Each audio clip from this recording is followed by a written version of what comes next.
Guys, thank you so much for stopping by. I really do appreciate it. Keep those questions and suggestions coming. I get to them as soon as I possibly can. Now, earlier this week, we went over the low and high cut filters in the cab block.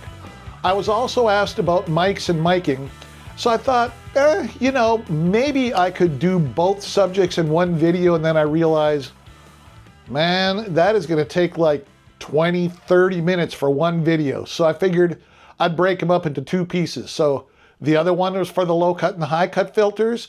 This video is about mics and miking. And with that being said, let's pull up the Pro Control app. Let's open an empty preset and click on the plus sign right next to the instrument input block. Now go down to Cabinets and click on it. We currently have 27 cabinets in the Tone Master Pro's cab block. We start out with a 1x10 65 Princeton C10R cab and end up with a 4x12 Uber V30 cab. The cab block allows you to choose one of 7 different mics for miking the cab. You can move the mic to one of 32 spots in front of the speaker. The mic can be on-axis or off-axis. Okay, but what does that mean? On-axis placement of a microphone stands for when a microphone is placed straight to the sound source without angling the microphone to the sound source. Off-axis placement of a microphone stands for when a microphone is placed angled to the sound source. Why would you put a mic off-axis? Well, simply put, some people like the sound it produces when you put a mic at a specific angle. An engineer might have one mic on-axis and another mic off-axis, and then they can blend the two signals to really dial in the tone. As I mentioned, we currently have 7 mics available to use. And this is where things can start to get confusing. Because, most guitarists aren't responsible for miking their speaker cab. That's usually the responsibility of the sound tech or the recording engineer. Or maybe they've been using amps that have never been mic'd at all.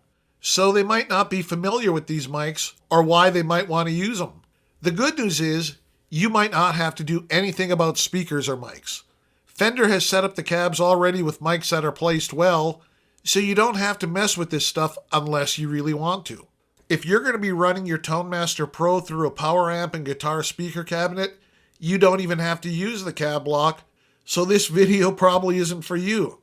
But if you are interested in learning more about the mics and mic placement, let's dive in. The 7 mics that we have in the Tone Master Pro are the Cond C414, the Cond M23, the Din MD421, the Din RE20, the Din SM7B, the Din SM57, and the Ribbon R121. They're all named after real mics. Cond C414 is the AKG C414 condenser mic, which was originally released in 1971. You're more likely to find a condenser mic in the studio, as they're usually pretty expensive and they require phantom power. This mic retails for over $1,300. Cond M23 is the Earthworks M23 condenser measurement mic. Now this is an odd choice, because it really is a measurement mic that's ideally suited for room acoustics analysis and correction, sound system calibration and troubleshooting, loudspeaker design and QC, or any application that requires an accurate free field measurement microphone. This mic goes for $499.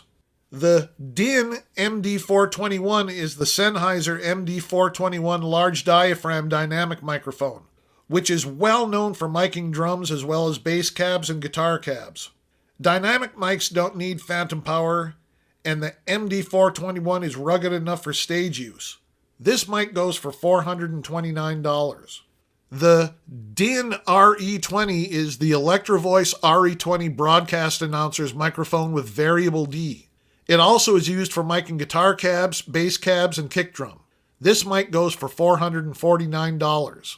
The Din SM7B is the Shure SM7B dynamic mic. It's mostly used by announcers or vocalists, but there's no reason why you couldn't use it on a speaker cab. This mic goes for $399. The Din SM57 is the Shure SM57 dynamic mic. This one is truly the workhorse of the industry, used in studios and on stage, and used for vocals, drums, speaker cabs, percussion, etc. Most of the cabs in the Tone Master Pro are using the SM57. It's also the cheapest of the bunch, going for $99. The Ribbon R121 is the Royer R121 Studio Ribbon mic. This is another pricey mic that is usually found only in studios. It doesn't need phantom power, but it needs a really powerful preamp to amplify its signal to a usable level. You would usually find this mic being used with another mic. For example, you might have an SM57 close to the grill cloth, and then you'd have the R121 back farther to pick up the full signal of the amp. You have to be careful how far back you place it though, because you'll start picking up too much room ambience if the room hasn't been acoustically treated. The R121 goes for $1,499. Your new mic locker would run you just shy of $4,700, and that doesn't include the cables or the preamp that the condenser mics need. That's $4,700 that you don't have to spend. Your wallet can breathe a sigh of relief. My wife and I ran recording studios in Alabama and Tennessee, and I can tell you from experience that microphones and preamps can be very expensive and very touchy. So these days I'm thrilled to use the Tone Master Pro for recording projects. Now let's look at mic placement.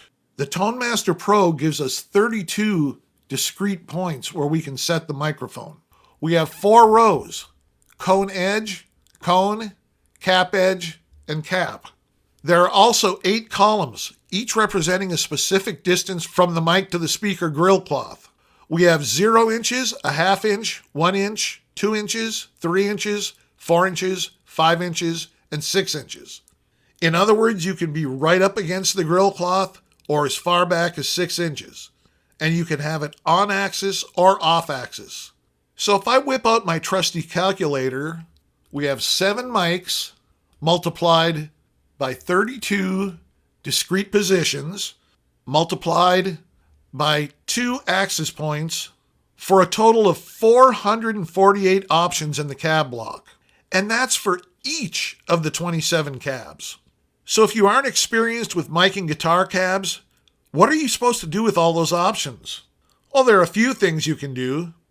For instance, you can go through the factory cabs to see how Fender is currently miking them. Right now we have 27 cabs, so it wouldn't take too long to go through them and make some notes. You can do some online research about guitar miking. Sound on Sound magazine has a lot of excellent articles on recording techniques, and of course there are tons of videos on YouTube that go into it. Or you can use the looper and run some tests. If you remember, I recently did a video on the looper and showed you how you can use it to build presets by having it in the pre position or at the beginning of the preset. You record a riff, loop it, and then try different amps and effects. Well, you could also record a riff, loop it, and then try different mics in different positions. That way you can actually hear how the different mics sound, and you'll see and hear how moving them around can change the sound. Let's do a demo of that right now. I'll record a riff, then loop it, and then we'll try different mics in different positions. Alright guys, I created a new test preset and I'm using the Super Reverb amp. And right now we're taking a look at the cab, the 4x10 65 Super Reverb cabinet. It's using the condenser C414 microphone. Axis is on, low cut filter is at 80 Hz, high cut filter is at 20 kHz, and the mic is 2 inches from the cap edge. Alright, let me get the loop playing and then we'll make some adjustments.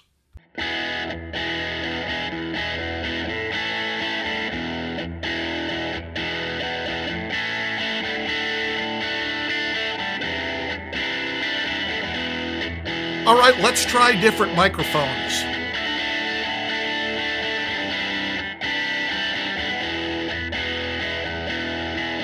We'll go from the C414 to the M23.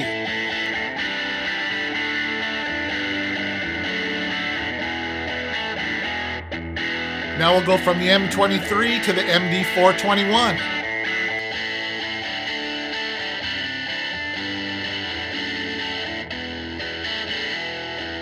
Now we'll go from the MD421 to the RE20.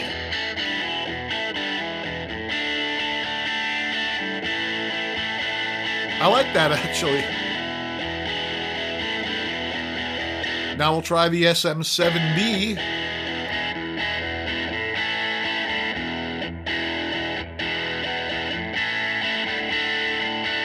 Now let's check out the SM57.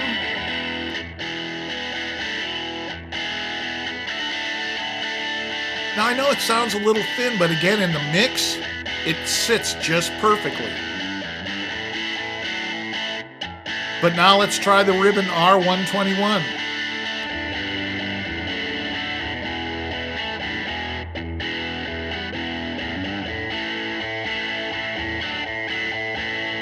All right, let's go back to the C414. Now let's move the mic around.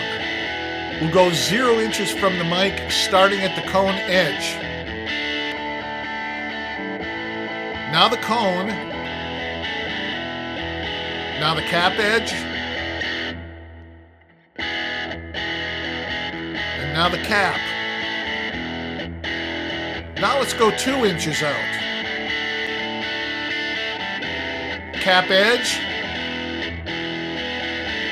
cone, cone edge. Do you hear how different that is? Cone, cone edge. But then again, that's because you're right here. You're kind of off of the speaker. All right, let's go all the way out to 6 inches. Now cone. Now cap edge. Now cap.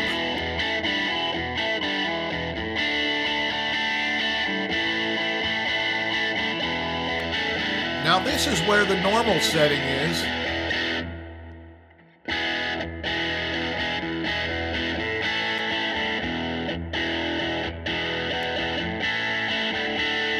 But I think I like 1 inch from the cone better. Here's cap edge 2 inches. And here's cone 1 inch.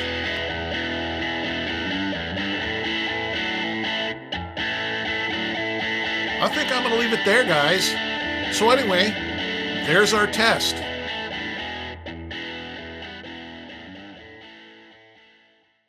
So did this video help you, or did it just make you confused?